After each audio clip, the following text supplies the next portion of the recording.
This latest move in the corporate ownership in NBN follows the leveraged buyout in 1987 by Fulcrum Media Limited. The new owner is a substantial Australian company with a strong history of investment in the Hunter. Washington H. Sol Pattinson has acquired all the issued shares in NBN Enterprises in an agreement signed in Sydney today. The chairman, Jim Milner, says his company is buying a successful television station at a time when it's possible to enter the industry at sensible prices. But Sol Pattinson itself is practically free from debt, apart from some of our subsidiaries, which is well secured, and we're well cashed up, and we're a very, very strong company. We're in there for the long haul. It's a business that's been associated with pharmacies. How does television fit into that overall business? Well, it doesn't fit in at all, does it? But we consider it a good investment. We're very impressed, as I said earlier, with the management of NBN and the way they have conducted their operations over the last few years. Will the viewing public see any changes on air? Certainly not. We propose to continue exactly the same way, with a strong local content and strong identification of Newcastle and its residents. We've seen Channel 10 sack a lot of staff. Channel 7's under threat. What sort of job security would employees at NBN be looking forward to? Well, the employees of NBN can rest secure. We don't propose to make any changes at all. Sol Pattinson's involvement in the Hunter goes back 117 years, when the founder started a business in Morpeth in 1872. To this day, the group operates 6 local pharmacies, but has many other diverse business interests statewide. Mr. Joe Sweeney, the chairman of NBN and managing director, becomes chief executive. He says the acquisition has the strong support of NBN management and that it will enable the company to maintain strong local programming.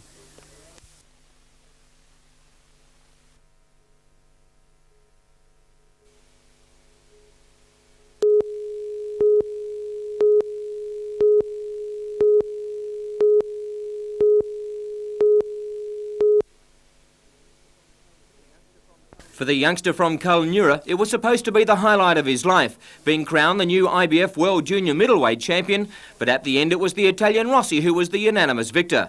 Everyone agreed that it wasn't the same Troy Waters, who has Australian and Commonwealth titles to his name. Father Sess is going to great lengths to ascertain whether there was any contributing factors to Troy's performance. Was it the H2O?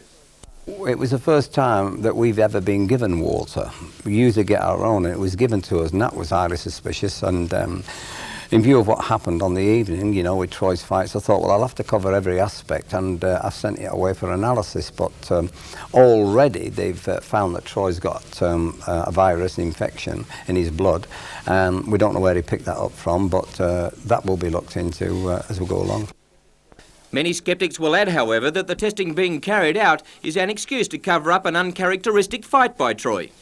But we must cover every aspect, because if we have to go back, you know, to fight this chap wherever, you know, America or Australia, whatever, we've got to know that we're going in there with an even chance and not having anything pulled over on us.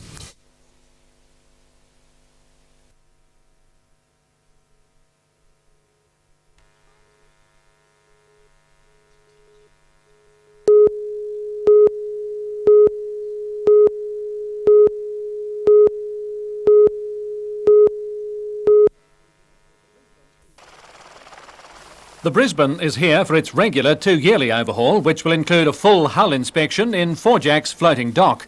Naval personnel from Garden Island will also be updating the electronics aboard. The vessel was built in 1967 as an all-purpose anti-air warfare destroyer and has been constantly upgraded over the past 22 years. This is a working visit, not a pleasure trip for the crew. They were hard at it today, as they will be even when the Brisbane goes into the floating dock in a week. It won't be known just how much work will be done there until after the inspection, but the overall visit will mean a lot to the local economy. All up, we'll be spending about $4 or $5 million on accommodation on the contract with 4Jacks, and also the sailors buying their meals ashore and things like that. More than $2 million of that money will be spent at 4Jacks. The dock has had a lot of work over the past 2 years. It even had to turn down a New Zealand ferry job to accommodate the Brisbane. But competing with overseas yards means 4Jacks has had to trim profits to a minimum. Steve 4Jacks says the Navy is backing him in an approach to the State Public Works Department to take over part of the old dockyard site. When we finished any ships here in a floating dock, we had always a lot of outfit to do on a wharf, and we haven't got a private wharf at this point of time, and we tried to get that the Navy and the 4-jacks floating dock try to get that together.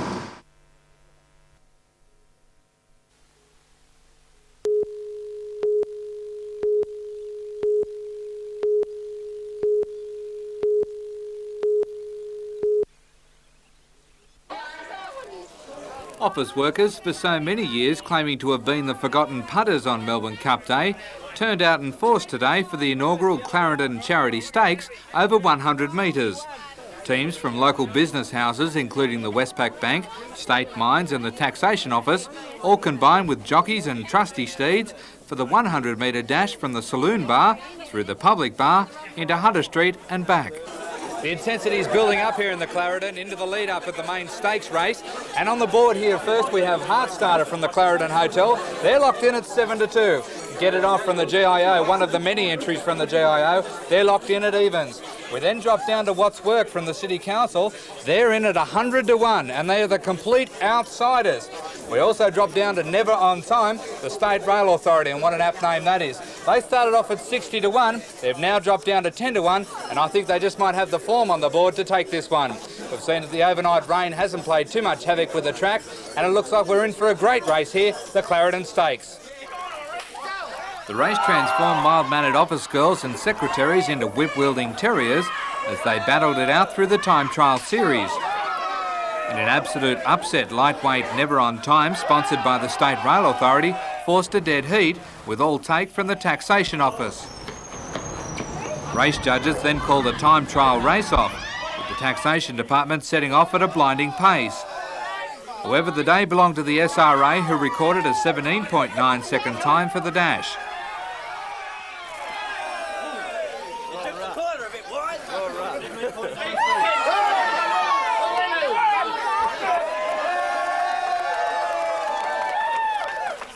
The race didn't go without incident. A number of challengers fell during the event and claimed foul play. The stewards then ordered a swab from every competitor. Race day at the Clarendon. We've got the vet with us at the moment. I believe each horse had to have a swab after the race. Yeah, right. We took all the horses into the dens and they had a sample and everything was all clear, wonderful, terrific. Hotel management declared the SRA the winner and announced the Clarendon Stakes would become an annual event. Darren Curtis for NBN News.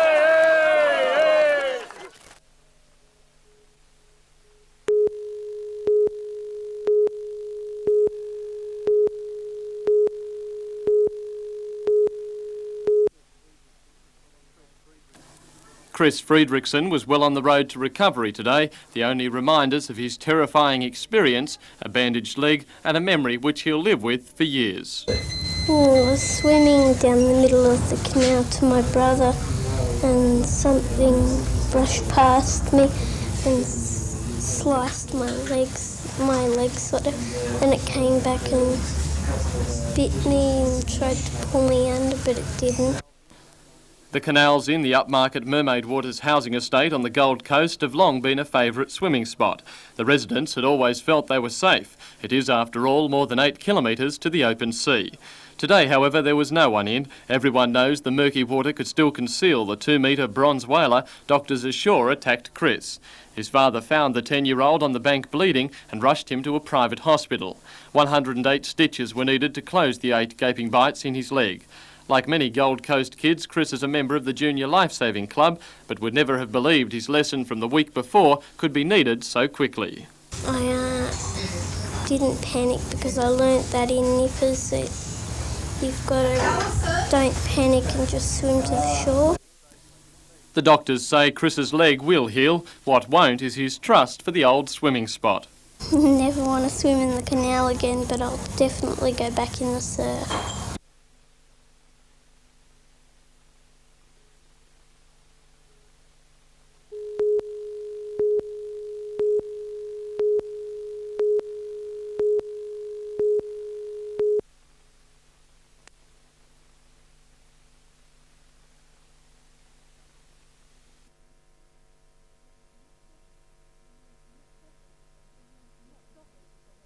The Stockton Centre, known to most as Stockton Hospital, wants to shake off what staff see as an ill-deserved reputation.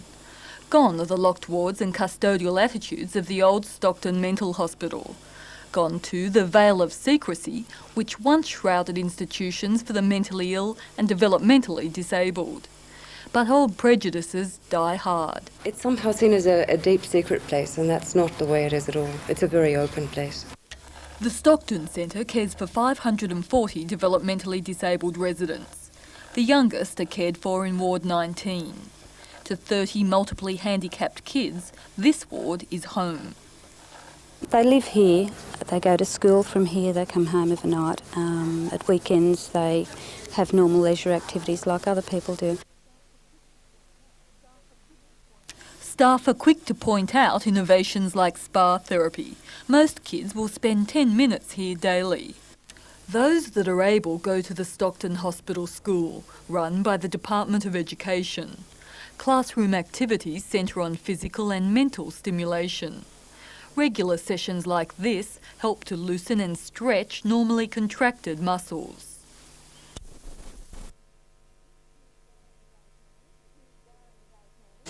Darren is 18. He's been helping to make a Christmas card to send home to his family. We try to keep as much relationship with the families as we can, sending Father's Day cards, Christmas cards, Easter cards and things like that.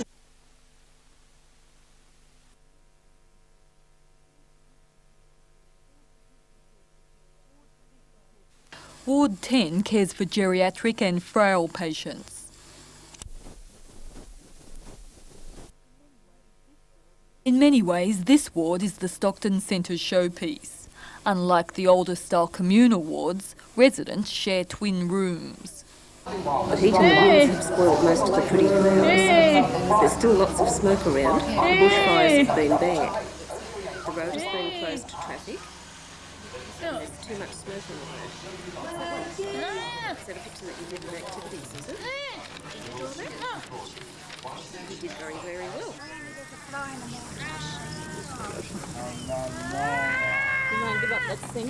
Oh yes, yes. I think you could grow to be fond of them. They're just like another grandchild, really. And I've got him on colours a lot, like with the, when I go past the cars, I keep pointing out the different colours. He can't say a lot of them, but blue seems to be the main one, but he recognises blue.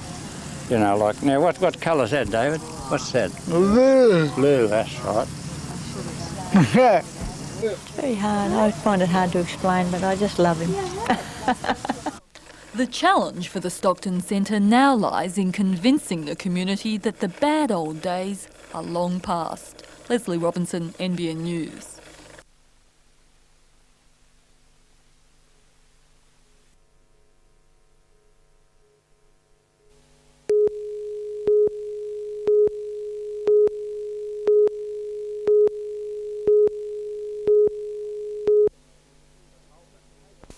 The pulp and paper milling industry has anything but a clean reputation. With the battle against the Wesleyvale mill decided, it appears New South Wales is ready to step in where Tasmania opted out.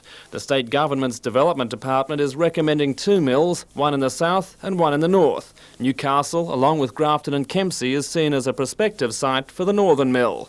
Deputy Premier and State Development Minister Wal Murray was in Moree today, where he said the mill proposal had not gone before Parliament and would not be drafted until the community had responded to the discussion paper. He said it would be irresponsible not to consider the mill while Australia spent $1 billion a year importing paper products. The suggestion that Newcastle could be in the running was greeted cautiously by Chamber of Commerce President David Lamarchant. We look at the value to the economy, both the Newcastle and Hunter region, and this would bring into the economy more jobs, more money, and obviously higher exports out of the port. But I would stress that provided the guidelines, the environmental guidelines are met, then you then balance up the value to the economy. Hunter Regional Community Forum leader David Ross agreed there is a place for a mill if it meets strict environmental codes.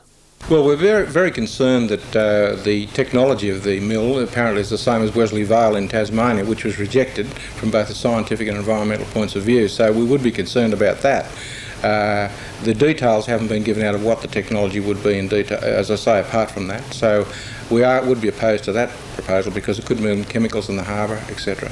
Is there a place for a mill?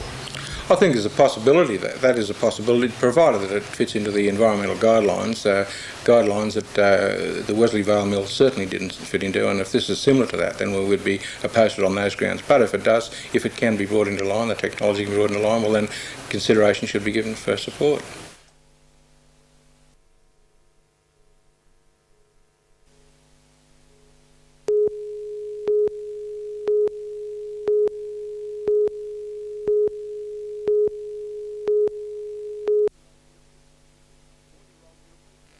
The 4-year-old will appreciate the additional 200 metres, and he's drawn ideally. The smart Queenslander Planet Ruler and the Colin Hayes-trained Better Loosen Up have sound claims in an open race. So for your trifecta on the Honda Stakes, 7, 1 and 9. And for the daily double at Flemington tomorrow, try Scarlet Bisque in the first leg and High Bailiff in the second. Smart Newcastle sprinters Diamond Benny and Sunalong Lass dominate early markets for tomorrow's Randwick Edward Air handicap. Diamond Benny has an excellent record over the short course at Randwick, and he effortlessly won the City Tats Lightning on October the 21st.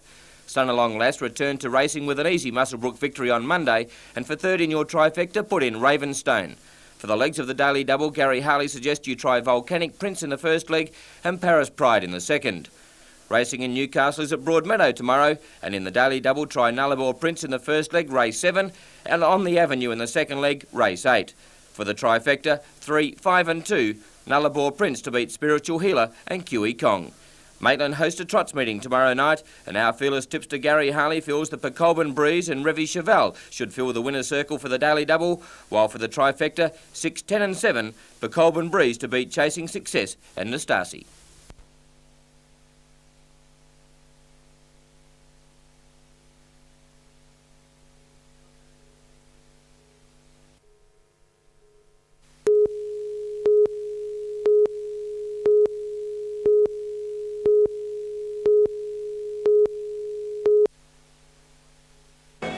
Graham Morris accepts the fact that a privateer such as himself cannot expect to compete on equal terms with the factory teams, where the bikes alone can be upwards of $200,000 each. However, since switching to superbikes 12 months ago, Graham has achieved a 5th at Phillip Island in April and an overall 8th in the Australian 1000cc title. This weekend, Graham and his father Kevin are hosting the international Ducati team, which is lying 4th in the World Championship.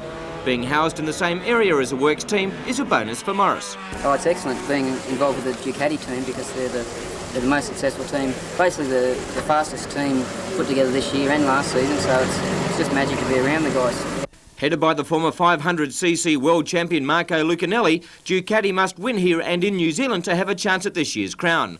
Lucanelli is disappointed that he can't be of more assistance to Morris. I know Graham from newspaper because arrived in Italy, Australian newspaper, and I know he's very fast. And I'm sorry, it's impossible to help him because we have only 2 bikes and we have the rider. But he's very fast, and I hope he do good race. But despite limitations, Graham Morris is ready to tackle the overseas superstars. At this stage, it's not looking too bad. Like I don't think I can run with the first 4 or 5, but I'm looking pretty good against the other European guys. I'm passing a lot of them. I think the track's giving me a bit of trouble, you know, and a little bit of home knowledge helps. But the bike's coming together just at the right time. I think we'll probably give a few people a bit of a scare, I think. Also at Oran Park are 2 youngsters from Singleton. Tony Earnshaw will campaign a 250 TZ Yamaha, while his 20-year-old brother Darren will be aboard a 250 production bike. And both are quietly confident that they will perform pretty well.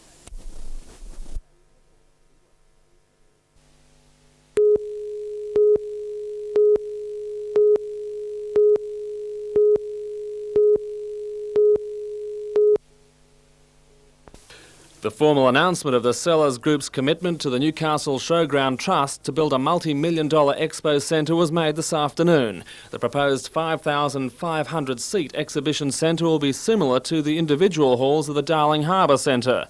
The Sellers Group was looking for a bigger venue for its NBL basketball team, the Newcastle Falcons. The Showground Trust had sought financial support for a new venue for years, so the agreement will serve not only sport lovers, but those anxious to see big entertainment spectaculars spectaculars. The project has already received the seal of approval from entertainment entrepreneur Michael Edgley. Others are following suit. The planned pavilion will be 4 times bigger than the Hall of Industry, which is presently the region's biggest centre. But there's a snag. The development application is now before Newcastle Council, which is bound by local government zoning laws. The Showground site is Zone 6A, which apparently restricts its use.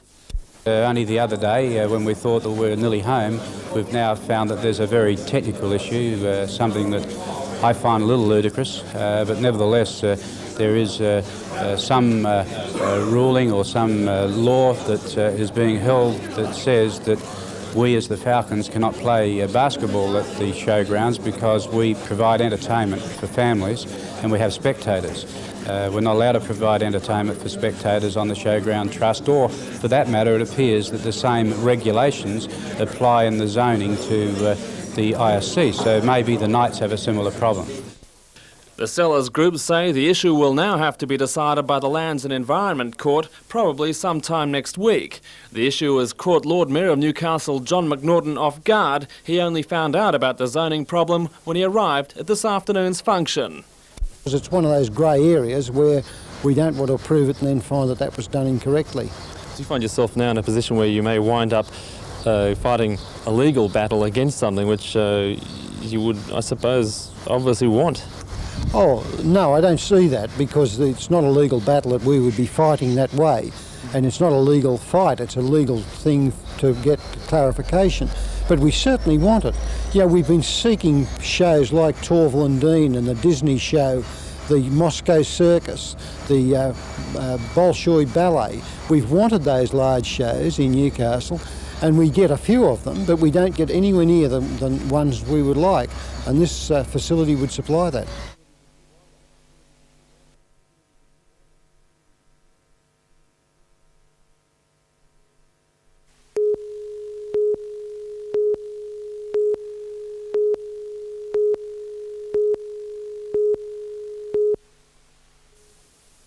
Muswellbrook police were called into the Wayfarer Motel soon after 3:30 this morning to find the 17-year-old's mutilated body. The girl was lying in the shower recess of the room with severe wounds to the left side of her face. Do we know how she got those wounds? It appears to have been caused by scissors. Although the motel owner was reluctant to comment, it is believed the victim and her mother recently left a caravan park in Bundaberg and had booked into the motel last night while looking for a new place to live. Police interviewed motel staff for several hours. Later they announced they had charged a woman with murder. She was refused bail and will appear in Muswellbrook Court on November 23rd. Peter Ryan, NBN News.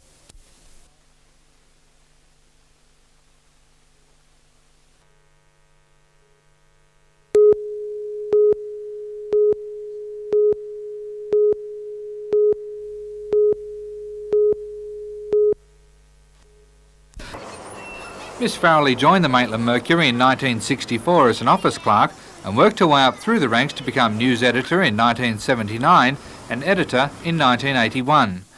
40-year-old Miss Farrelly fell ill last Wednesday and died 4 days later in Royal Newcastle Hospital from a cerebral hemorrhage. Mercury managing editor John Summerland today said Miss Farrelly's dedication to her work and community involvement will be missed by all those who knew her. Miss Farrelly will be remembered for her commitment to excellence, a commitment that she endeavoured to instil in all her cadets.